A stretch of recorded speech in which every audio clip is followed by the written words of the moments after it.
beautiful people, and welcome back to my channel, Everything Safi, or should I say welcome to my kitchen.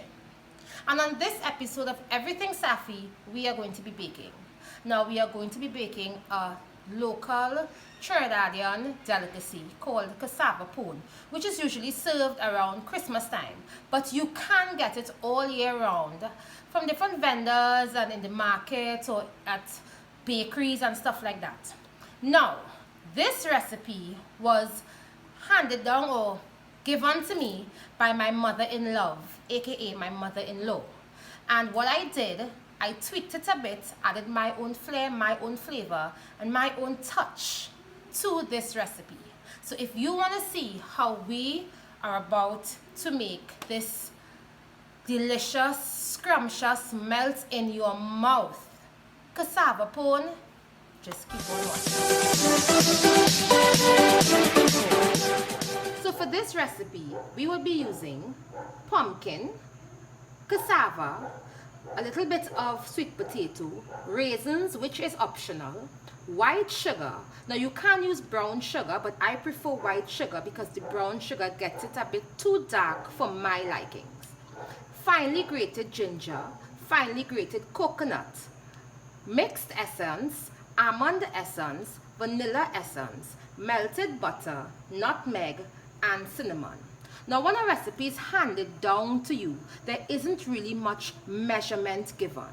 So to achieve this recipe today, it is going to be average and love, which works hand in hand. So that gives you that perfect flavor that you desire. So instead of grating these ingredients, what I used was my Ninja Pro System 1100, adding just a tad bit of water just to give it that nice smooth texture. So now we're going to add everything to my aluminum bowl and mix.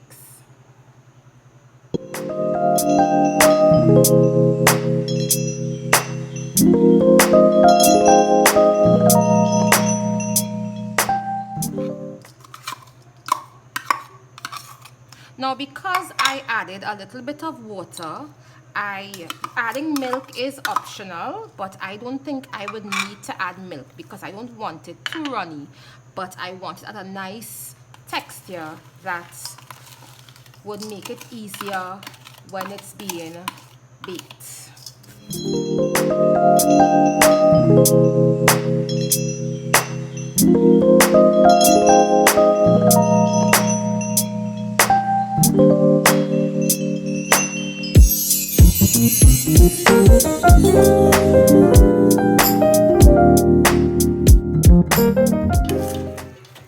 So as I said, if you grate your ingredients, you can add milk, but if you blended it like myself, you don't need to add milk. It's based on what consistency you really want for your pone.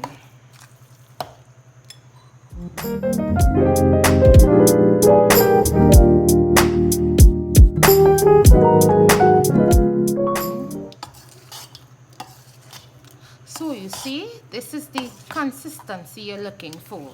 You don't want it too runny, but you don't want it too stiff either. And you mix, folding in the ingredients to ensure that the flavors are mixed in evenly. After mixing for a few minutes, I am now at the consistency that I desire. So I'm going to put this aside and bring forward my Pyrex dish. Now because I added 1 stick of butter, well 1 cup of butter to my ingredients, I will not be adding any butter to grease the Pyrex dish. The butter in the mixture would be sufficient enough to allow the pone to bind and release from the ends of the Pyrex dish to signal that it is cooked. So now I'm going to add my mixture in my Pyrex dish.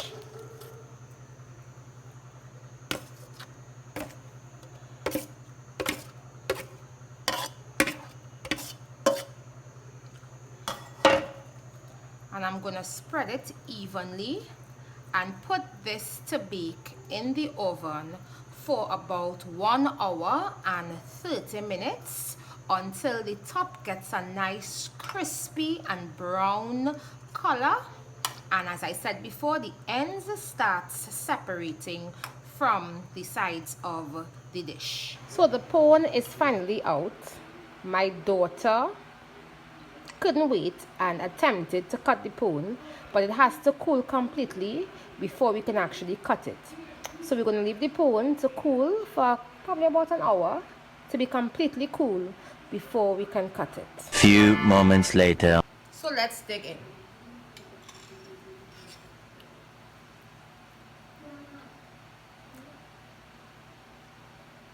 Perfect. Just enough spices.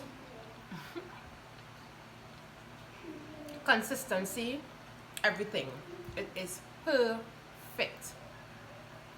Thank you guys for tuning in to Everything Safi. And if you guys want to see more videos from Everything Safi, drop a like, drop a share.